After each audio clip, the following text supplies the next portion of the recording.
L'homme le plus méchant de la planète, c'est ce qu'on disait de lui pour ses frasques sur et en dehors des rings. L'ancien champion du monde poids lourd, le légendaire et plutôt controversé Mike Tyson raconte sa vie dans un one-man show sans fioriture.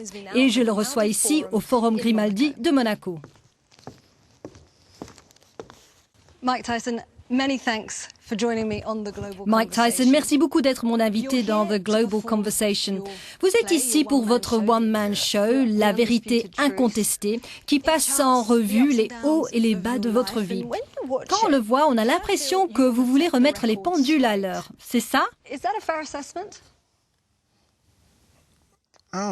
Je ne sais pas si je remets les pendules à l'heure. Je parle aux gens de choses qu'ils savent plus ou moins, je leur raconte juste les dessous de ces histoires et je pense que je n'essaie pas de remettre les pendules à l'heure.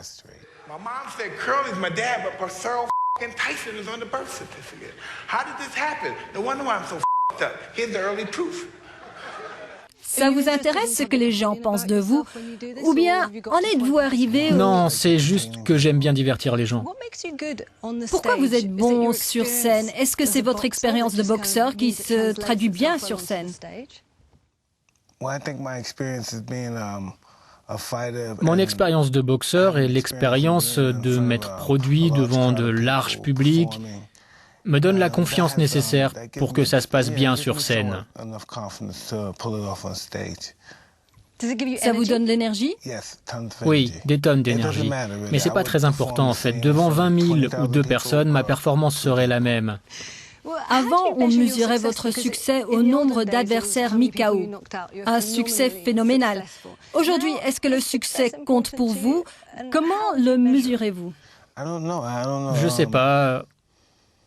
Je sais pas, en tant qu'être humain, n'importe qui veut réussir comme vous dans votre domaine. Vous voulez une bonne interview, être reconnu dans votre domaine de prédilection, comme je l'ai été dans le mien. Tout le monde, dans tous les domaines, tout le monde veut être reconnu pour ce qui a été réalisé et tout le travail investi. Donc ouais, moi aussi j'aime ça. Nous avons demandé à notre audience sur Internet de poser des questions. On en a reçu des tonnes. Adrel Moodley notamment demande, et c'est une question qui revient souvent, pourquoi vous êtes-vous tourné vers le stand-up humoristique? Je sais que votre spectacle n'est pas que comique, vous abordez des moments difficiles de votre vie, mais comment en êtes-vous arrivé là?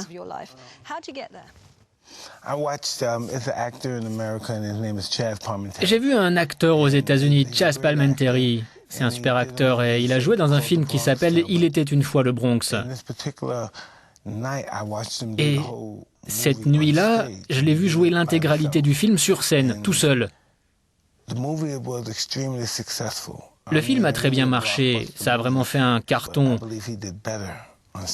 Mais j'ai trouvé que Chazz Palminteri avait été meilleur sur scène tout seul que dans le film. Il a réussi à complètement captiver toute l'assistance, 8-9 000 personnes.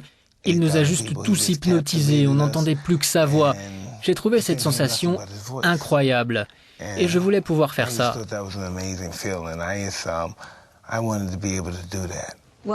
J'ai lu votre autobiographie et vu votre spectacle dans lequel vous n'avez pas pu tout mettre. Y aurait-il un jour La vérité incontestée 2? Ouais, on a un deuxième spectacle, mais c'est juste que La vérité incontestée a tout accaparé, avec tellement de demandes pour le spectacle, et j'en suis très reconnaissant. Je ne peux pas dire ça, mais j'aimerais que ça se calme juste un peu pour que nous ayons l'opportunité de montrer notre prochain spectacle, qui est incroyable lui aussi. Dites-moi en plus.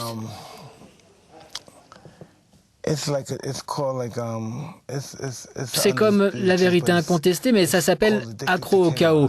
C'est la période des années folles et ça parle de pas mal de choses que je n'ai pas pu dire dans le premier. Vous pouvez nous en parler un peu? Eh bien, il y a cet incident. J'étais interviewé par un journaliste, un gars très frêle, jeune, blanc, très frêle. Et quand il est venu m'interviewer, il y en avait qui le charriaient, des boxeurs, des gamins devant la salle de sport qui l'insultaient, et ci, et ça. Et donc, l'interview était vraiment super. Et j'ai fait en sorte que les gars arrêtent de l'humilier. C'était un jour de fête musulmane pendant le ramadan, donc je portais mes vêtements religieux, j'avais mon Coran, donc j'ai dit « Laissez ce gars tranquille, c'est un être humain, il a droit au respect ».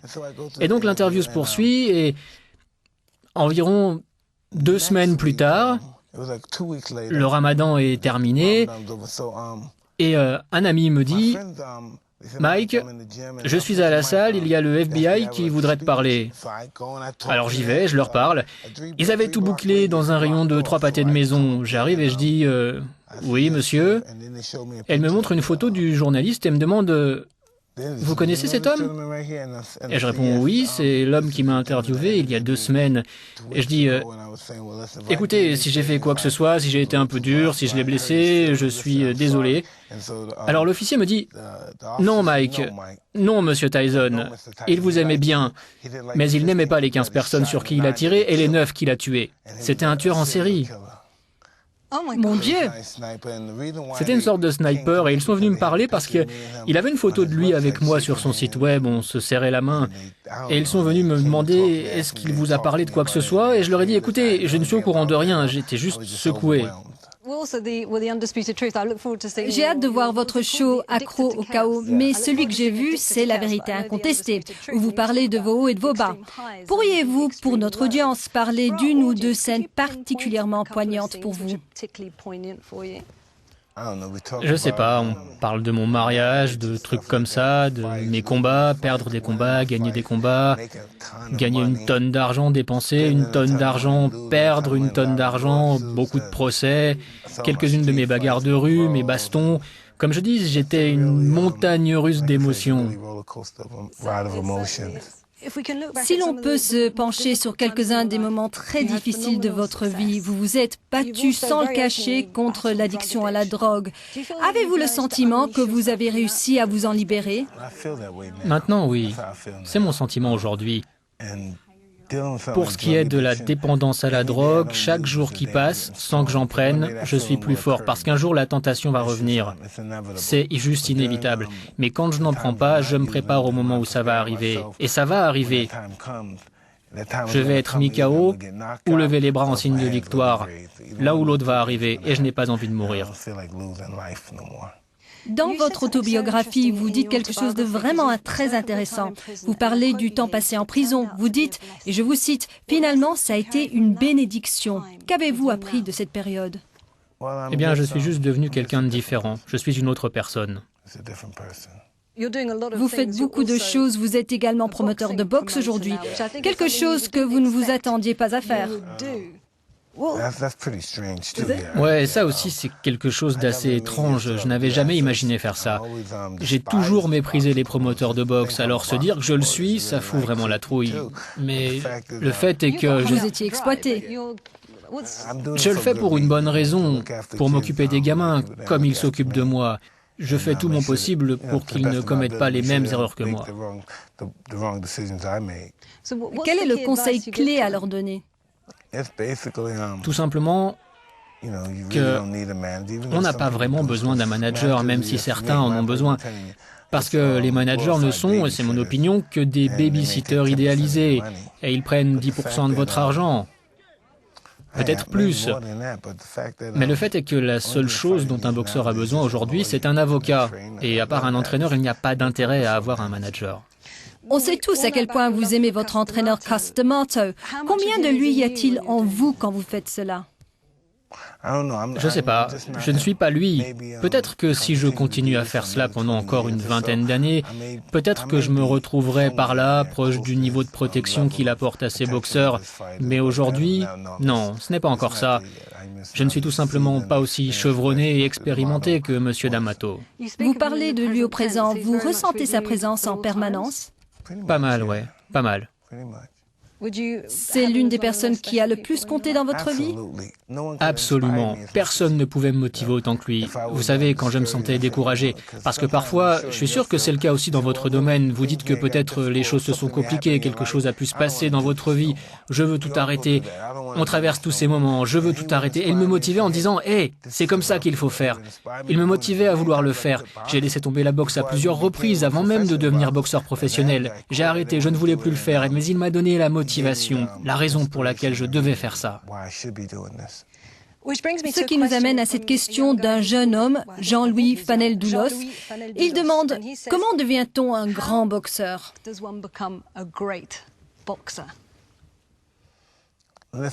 Écoutez, je ne sais pas comment on devient un grand boxeur.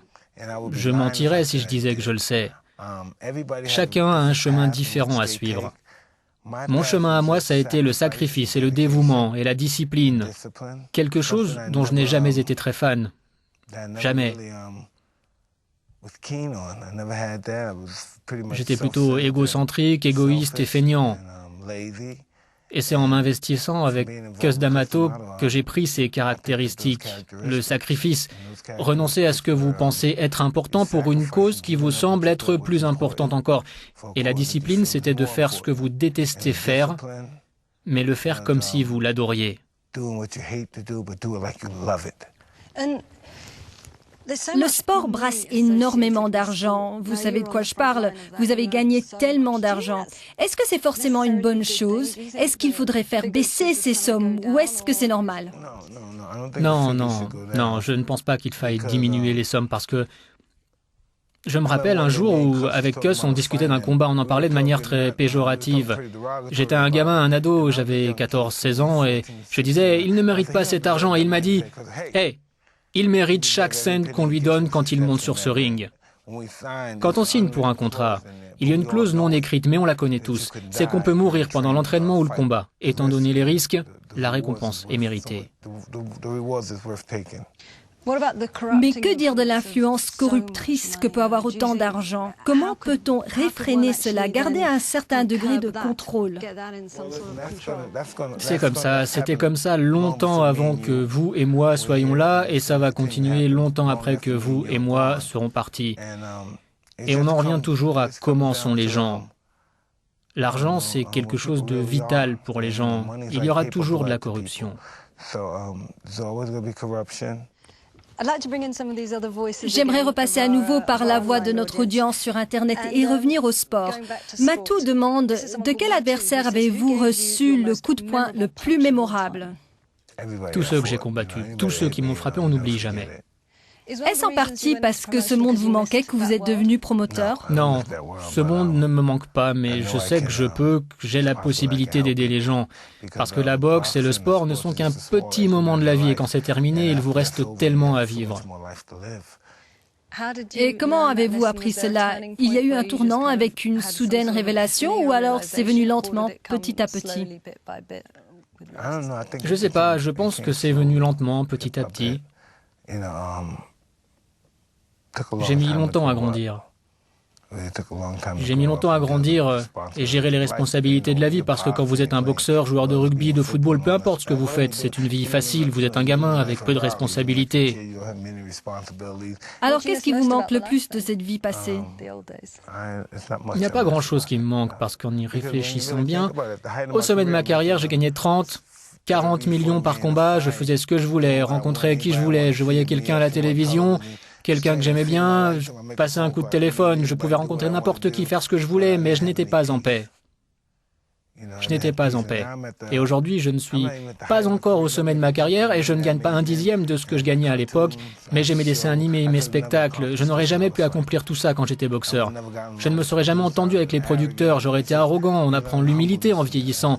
On apprend que si on ne devient pas humble de soi-même dans ce monde, alors ce monde vous impose l'humilité. On peut dire qu'à présent, dans votre nouvelle vie, vous vous passionnez encore pour ce que vous faites à présent? Je ne fais rien qui ne me passionne pas, même si je ne gagne pas d'argent. C'est pour cela que je parlais de paix et de bonheur. Si vous ne faites pas les choses avec passion et amour, si vous ne le faites que pour l'argent, alors l'issue émotionnelle sera désastreuse. Je le sais par expérience. Donc, je sais qu'il faut faire les choses par pure passion et parce que j'aime ce que je fais. Et puis, nous allons terminer avec une question d'El Moussadak Chadat qui demande « Êtes-vous enfin en paix avec vous-même » Je ne sais pas. Ma vie n'est pas encore terminée. On ne sait vraiment que lorsque l'on est sur notre lit de mort. Personne ne sait. Avec le temps qui passe, personne ne sait ce qui vous attend au tournant. On n'a que le moment présent à vivre. Mike Tyson, merci beaucoup. Quel poigne. La vôtre est pas mal non plus.